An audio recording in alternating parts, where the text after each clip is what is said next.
Good morning.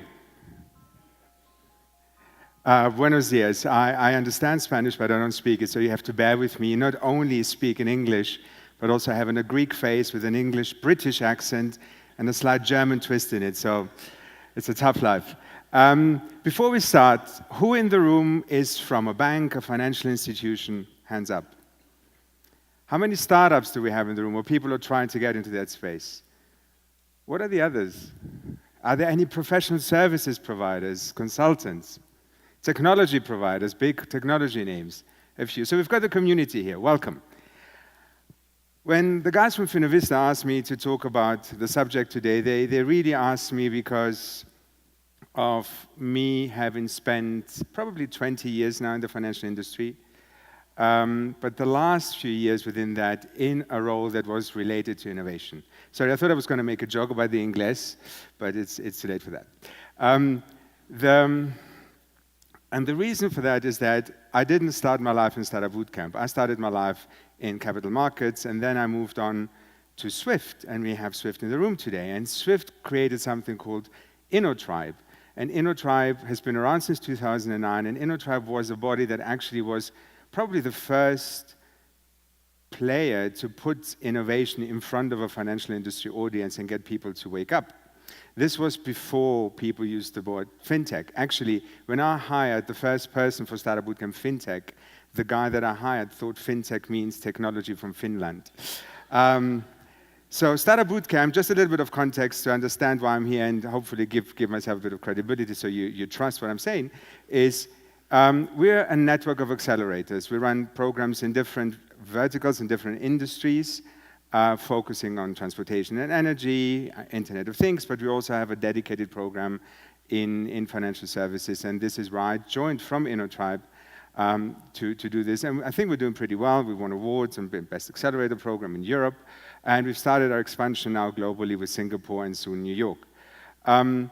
The reason all this is important is because there's not many people in this space who actually know what they're talking about. There's a lot of people who talk about it, but there's also very few who actually have history, who have the kind of the grassroots experience and the wounds and the scars from having tried to talk to an industry for the last 6 years now and get people to wake up and understand what's happening. When we ran InnoTribe, we had a competition, the InnoTribe Startup Challenge. It's still around. It now happens in 4 different locations. We actually saw some very interesting startups. Has anybody in the room heard of TransferWise? Some nodding. So TransferWise is one of the success stories in kind of peer-to-peer payments for Forex. And we saw TransferWise in InnoTribe in Toronto in 2011. And they didn't win the competition. They were super mad at us, but at the same time, they went on to do amazing things. And we thought, we see these companies, Asimo is another one. We see these companies at a very early stage of their process, and we'd like to do more with them. And unfortunately, I couldn't do this without Swift, so this is why I joined Startupbootcamp to create the FinTech program. The reason all this is relevant is we're all here because 7 years ago, well, depending on how you count, but in 2008, we had a crisis, right? And the crisis triggered off a lot. A lot of thoughts, a lot of actions, but also a lot of inertia, a lot of people just going, what the hell am I going to do? The landscape's changing, technology is changing, user behaviors are changing, and the banks, to some extent, have been quite paralyzed by all of this. And when I use the word banks, you have to be kind. I mean banks, financial services providers, card schemes, etc. So I'm just using it as shorthand, right? But all these organizations were facing threats from within the industry, were facing threats from outside, and trying to make sense of it. And guess what? We're now 7 years later, nearly, and there's still all these question marks. Some have started looking at how to engage with this.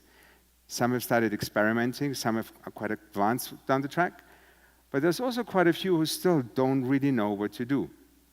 And this is why Andres suggested we call this innovation knocking at the doors, a bit like the barbarians were knocking on the doors in the ancient times, to use that metaphor, to talk a little bit about what is actually happening and what do we see as the people who are somewhere in this beautiful world between the corporates, between the slow-moving large animals who are trying to change And on the other side, the young entrepreneurs with the great ideas who are desperately trying to do something, but they need the bigger ones to collaborate. So let's talk about the startups first. We started, well, jokingly categorizing them in 3 different kind of buckets. And you're not going to hear now very deep insights, just very frivolous categorizations.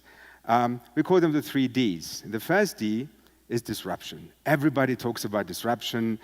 Every startup goes, we're going to disrupt this, and we're going to disrupt that, and we're going to change lending. And guess what? In reality, what they really want to do is not disruption. There's very few entrepreneurs who've come up with something that is genuinely disruptive, that is changing the game. And we can talk about that. Things that are now being built on blockchain, potentially disruptive. Peer-to-peer as a concept was disruptive.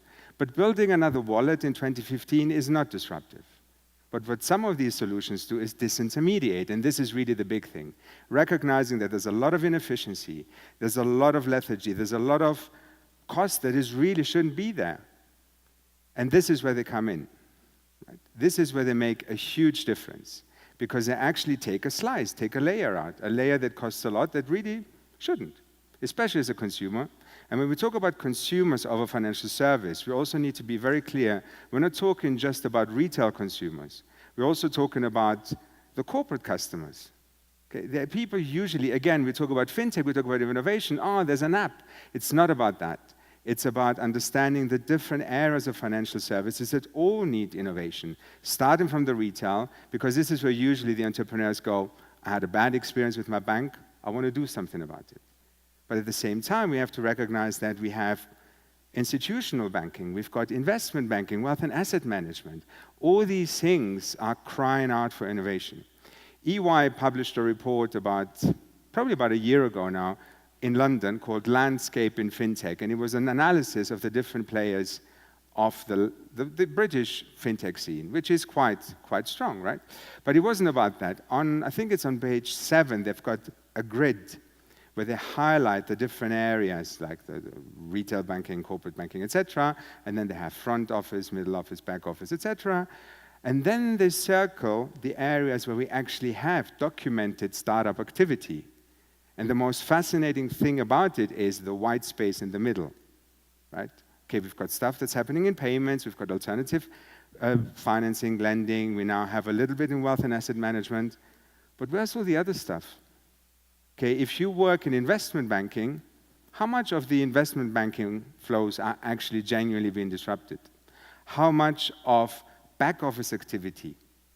Is anybody here working in corporate actions or settlement and reconciliation? How much of this is actually disrupted? And this is where a lot of banks employ a lot of people. My background is custody and asset servicing, so this is why I'm feeling particularly passionate about something super boring. But guess what? If somebody cracks it, that's a whole industry that suddenly moves from what is ultimately the 17th century into the 21st century. And then we've got the third category, which is the delusionists. The ones who think that by building a simple wallet in 2015, they were going to change the world, because they won't. There's already stuff that has happened, and you really need to be on your game as an entrepreneur. You really need to solve a problem. We increasingly see people who come to us having built some amazing technology. Blockchain gives a lot of opportunity. Any kind of cryptocurrency infrastructure play is amazing, but they're looking for a problem to solve, and that's not the right approach. When an entrepreneur comes to me, the first question I will ask them is, what's the problem you're solving? If they don't know, then we send them home. But now let's have a look at the banks. By the way, I was given 30 minutes. I can talk about all of this for hours. The banks, the financial services institutions, they're really interesting creatures because they have a lot of public presence. Everybody knows that it's part of our lives, right? They have enough money. They have the funding, and they've actually, when they realize there's threats, and they realize there's change, they started putting money aside and say, okay, we need to do something about this. But are they spending it wisely? That's a question. This is usually what people want to know from us. And I need to explain a little bit why people ask us about what banks do for innovation, because every program we run is actually funded by industry players. We believe that if we're an accelerator, we want to attract startups to come to us to get through a very intense program so they become better businesses and have access to funding and access to business. We need to do this by having industry partners who are looking for this type of innovation. So our program in London, we've got MasterCard, we've got Rabobank, we've got Banca Intesa San Paolo, we've got Lloyds. Our program in Singapore, we've got DBS, we've got CIMB, we've got RHB. They're all organizations, all local or regional or global banks who have realized that one way of attracting innovation is to be open, to be collaborative, and to be prepared to engage with startups. And when I say engage, this is where it gets really interesting. There's a whole spectrum of potential engagement avenues.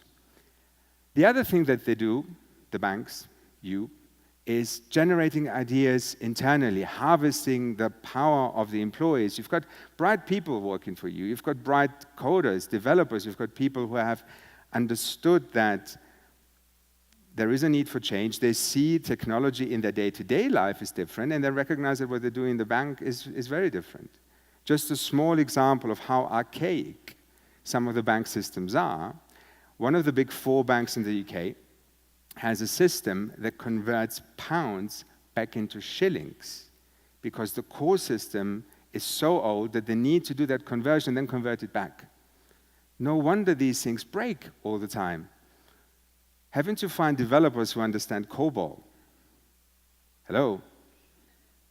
So all these things happen, employees see these things, and they go, Jesus, the outside world is so different. Why cannot we do anything about this? So there's competitions, there's incentives for innovation internally, and then the people get excited, and they come through a competition, there's a hackathon, oh, we've built something, we've got a great team of 5 people, and then what? What happens to these ideas? Do they actually commercialize? Do they actually manage to be built at the same pace that a startup would build these ideas from the outside? Not really. I mean, it's great if you can, but guess what? Most can't. So there's a lot of appetite.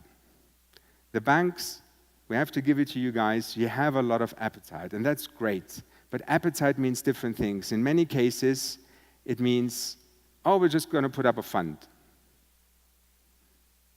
We've got the money. Let's put $100 million for FinTech. Well, what do you do with this? Do you buy companies? Do you actually understand that most entrepreneurs do not want to be bought by one organization? Most entrepreneurs that come to us, they want to be a player. They want to sell their services to the financial industry. Or they run a competition. Great. You get to see some startups. What do you do with them? Do you actually add any value to them? Why would a startup apply to the competition if they can't get anything in return? I think what BBVA is doing, I'm not saying this because they're a sponsor, is just really great. The open challenge competition has really been doing something useful because the startups get exposure, they get introductions, and this is what the entrepreneurs need.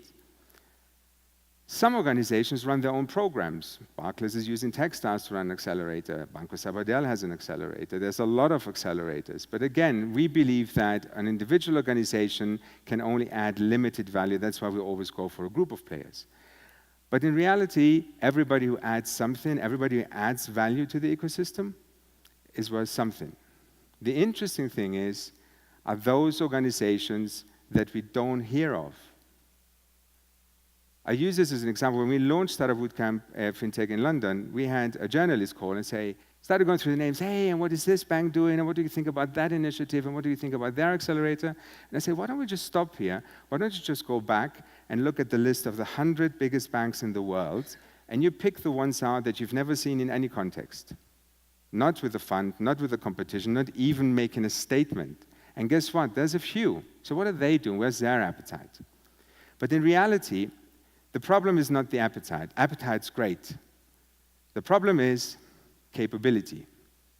So when we talk about what happens to innovation that is knocking on the bank's doors, the biggest challenge is the lack of capability to actually do something with it. So when I talk about capability, it's very specific things.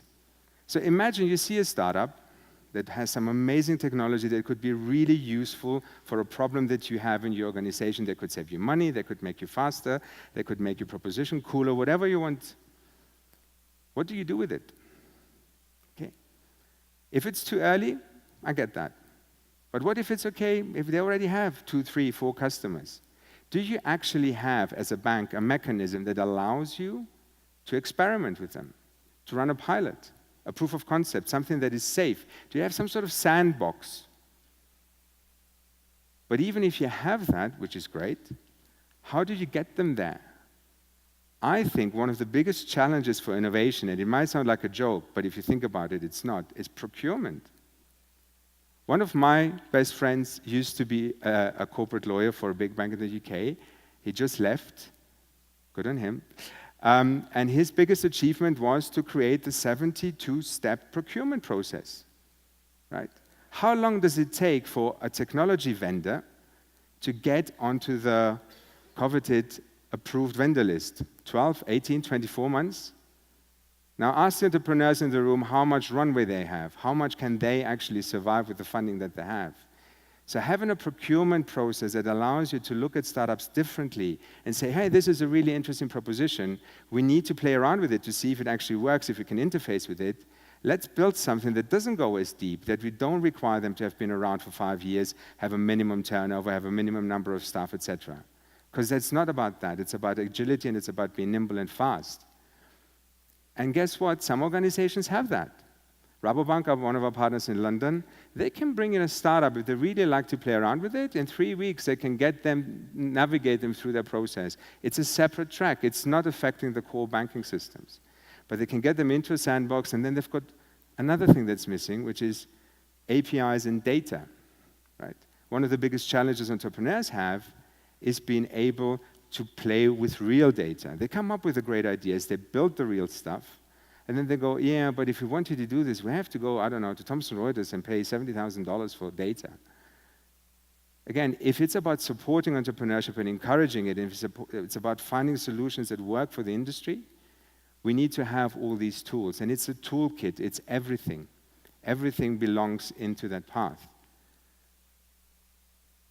The interesting thing is that some people are aware of it. So we talk to players who come to us and say, hey, we want to be part of the program, and we do ask them the question is, what is your capability? Do you actually have any of this? And when they say, no, but we're here to learn, that's fine too. But there are the others who still go, we know what we're doing, we're just going to wait until the startup grows and then we'll just buy it. Or we're just going to go in at a very late stage because we don't really care about early stage. But how do you know what is happening in the real world if you don't have visibility of the early stage? Okay. We had about 30% of all applications, and every year we get between 300 and 400 applications for every program. So this is big numbers. About 30% of all of this, so about 100 startups every 6 months that come to us have built something on blockchain now. Okay, we predicted this would happen a year ago. We weren't expecting it to happen so fast. And it's not always quality, right? But that's not the point. The point is that it's changing, and it's things you don't expect. One of the teams we have in our cohort in London at the moment that does KYC for corporates on the blockchain. It's very early stage, but guess what? If he does this well, and this is why we have an accelerator, in a way it's a sort of, let's see how well we can help him shape this, he's got an enormous opportunity to sell to the banks, sell to SWIFT, use anybody in that space who has that desperate need for better KYC and AML processes. In Singapore, one of the teams that graduated this year, they're doing trade finance on the blockchain. Okay, we have one guy who does a share registry on the blockchain. And when I say blockchain, don't go into the details. There's different types of blockchains, and we're not going to go geeky about this. Right? The point is, it's different technology, it's distributed technology, and it's happening right now. Another thing that we thought would happen, and weren't expecting it to happen so fast, is how the trends have changed. So when we started 18 months ago in London, there was still a lot of payments. We saw already quite a lot of lending, SME financing, alternative financing in any kind of shape. And we knew that wealth management will become something a bit more concrete. More than half of the teams in the London program that ended up making it are wealth asset management related. So there are fashions. The other thing that we see increasingly, B2B. It's not only about the consumer, it's about propositions that an organization can use from a B2B perspective. And this is really important, enterprise solutions. The average age of our first cohort in London was 43. So when you think startups, you usually think the two dudes in the garage who go, oh, this is really cool, somebody will buy this, I'm going to be the next Zuckerberg. It's not. The majority of people are the people who have worked in the industry, have seen something that they don't like, that they know doesn't work, and they don't think they can change it from within the organization, and they leave the organization and do it themselves. And because there's ecosystems that support this, it's easier today than it was 5 years ago.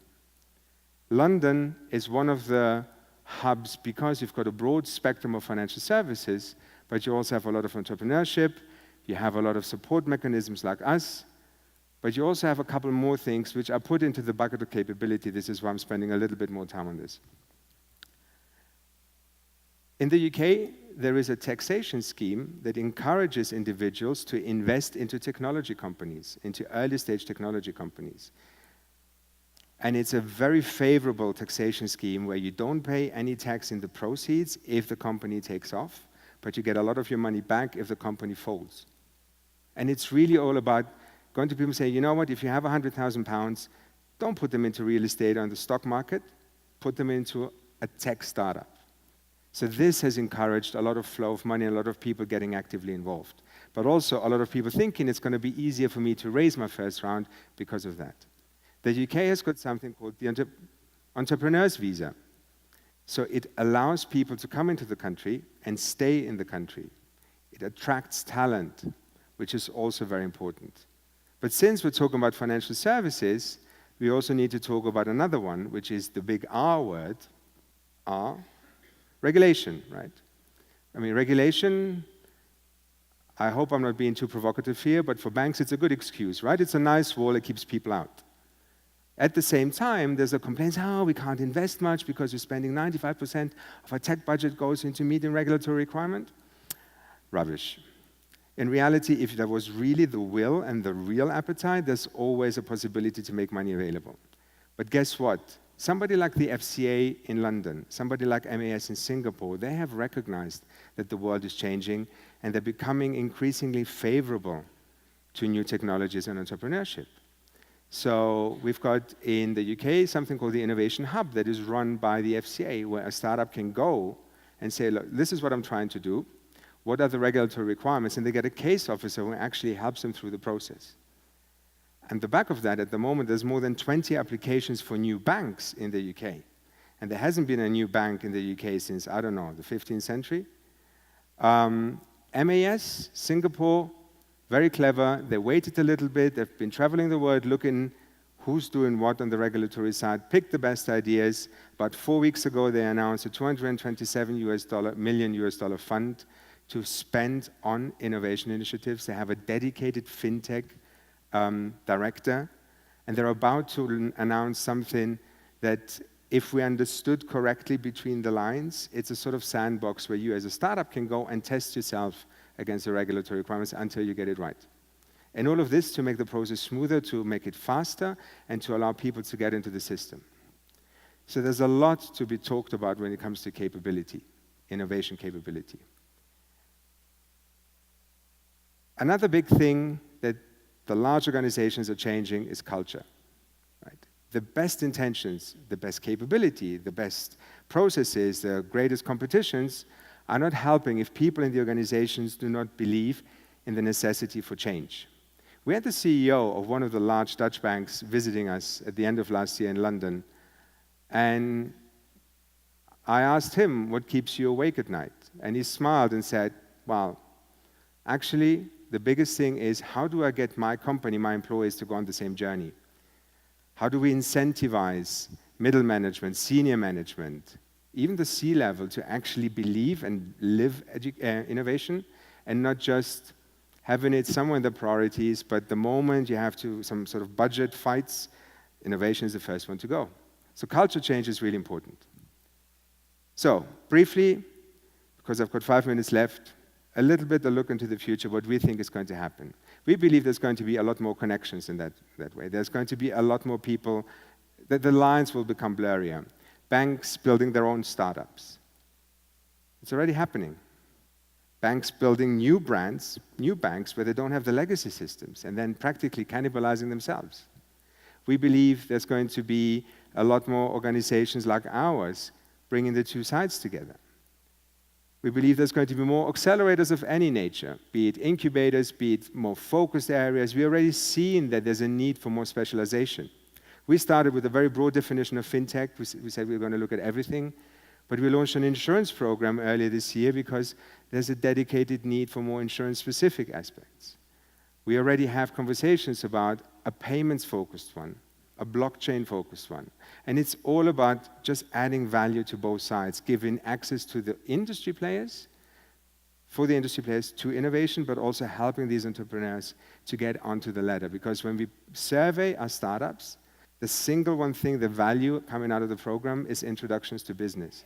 There's also an assumption that an accelerator, usually, you go there because you want to raise your first round of money. Not necessarily. Out of the teams that go through our program, about 50% go on to raise money at the moment. They wait because what they want is customers. They want business. And they want to have these pilots. They want to have these proofs of concept happening in those 3 condensed months. The thing that we also have seen changing is funding. It's no longer a very traditional path of you start, you get to your 3 Fs, friends, families, and fools, and then you have a little bit of money, you raise your first seed round. After the first seed round, you go on to Series A, Series B, etc. It's a lot more blurry than that.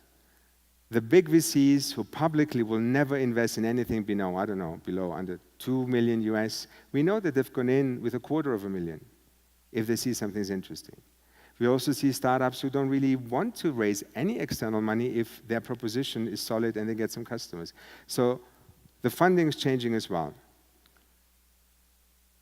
The world is becoming bigger. Because of technology, we don't really have to work in our local barriers anymore. About 20% of every program we run, the teams in the program are from the local market. 2 from London, 2 from Singapore out of 10. The rest comes from all over the world. But also from our perspective, we realize that the communities are growing in all markets and we need to be present in all these markets. So at the moment we're talking about launching a program in Latin America, we're launching one in India, we're looking at at Australia. Because guess what? The best idea might come out of Indonesia, might come out of Chile, you don't know. You don't know, but people have this fire and this desire to make a difference, and they can do it now from wherever they are, because with technology, it's no longer a problem. As long as you have somebody around you who can help you, that's all that matters. And the last one is a really important one that is very close to my heart. Financial inclusion is a really important element in this whole debate. And it's something that is still not addressed to the point that it deserves. Okay, we're talking about 2 billion people having no access or limited access to money, to financial services. And we see some initiatives, but we also see that we need to be more vocal about this. We need to be more vocal about, hey, we're actually looking at this. We're looking at helping entrepreneurs in the local communities to get access to some amazing services that they need. And with this, I'll wrap up because I've reached the end of my conversation. I hope you find this insightful or useful. I'll be around later if you want to grab me. So thank you very much and good luck with the rest of the conference.